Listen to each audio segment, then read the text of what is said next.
Hello there, and today I want to explain how to drastically improve your player experience in your own game using Juice. So first of all this is going to be following my personal case of World Cup Collector. Basically, thanks to Juice, I have been able to pass from a project like this, like super static and quite boring, to something like this, okay? That the core of the game is the exact same one. You have to collect the cups and the level is passes, okay?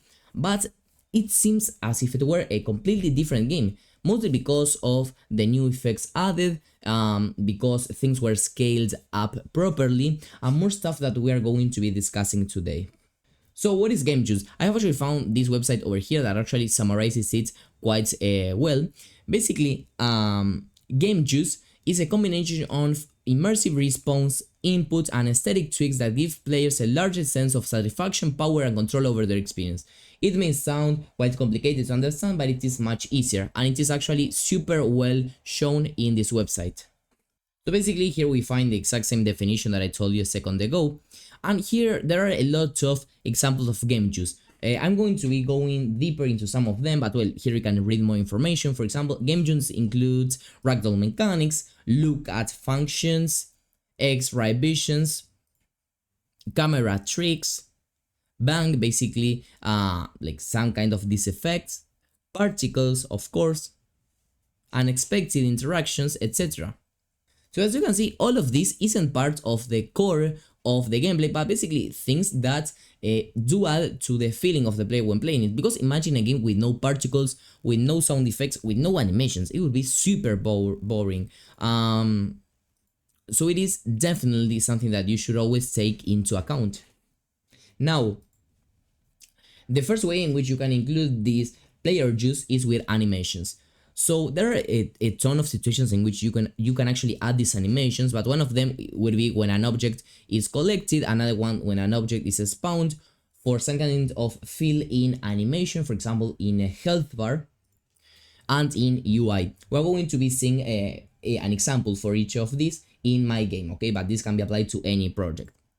And basically the key here is that any interaction, any update that happens in the game should have some animation. It shouldn't be like static, rough. It should actually be nicely animated, because if not, the player experience is going to be decreased.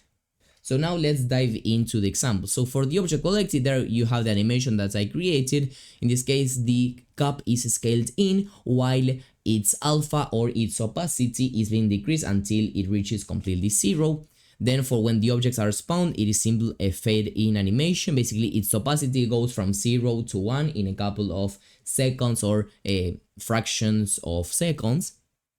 And then these two, this is for the fill in animation. In this case, when a level is passed, the sun, instead of as before just filling in statically, basically it went from 20 to 100 of health in no time. Now it is nicely animated. And for the UI, there you see the text being having like some kinds of bounciness when a cup is collected.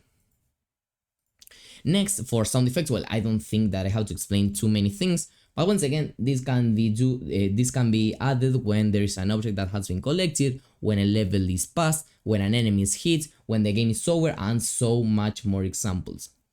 The third way of adding juice is basically with particles. In this case, I have added particles for when a level is passed with these kinds of confetti. Super easy to add as well, and there are a ton of tutorials out there on how to do this.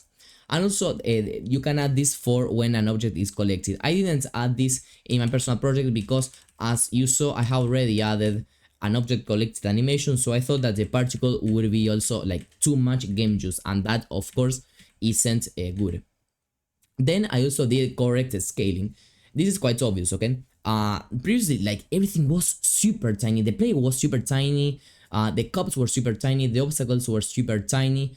So well, right now with the corrected scaling, I've been able to also, I believe, improve the player experience, because the player can see everything much clearer, and also it doesn't have like to move too much to actually be able to collect the cups. So indeed, all this is part of game juice, even the scale of your objects, because anything, literally anything that can make your game feel be better or worse is game juice, is game feel. And also another effect that could be added, but I thought that for my specific game wouldn't really suit, is for the camera shake. Why didn't I add camera shake? Because like already the game has like a ton of effects. When there is a level that is passed, as you can see, there is confetti, there are UI animations, there are fading animations for the objects. So when I actually added the camera shake, like for me it was too much juice, too many things going on at the same time, and that could actually distract the player. That's why I decided not to include it, but for some specific cases, for some games, this could actually be also worth adding. So basically, this was all for this video. I hope that you liked it, and if so, please consider subscribing to the channel so that you are able to learn more. Thanks so much, and see you in the next one.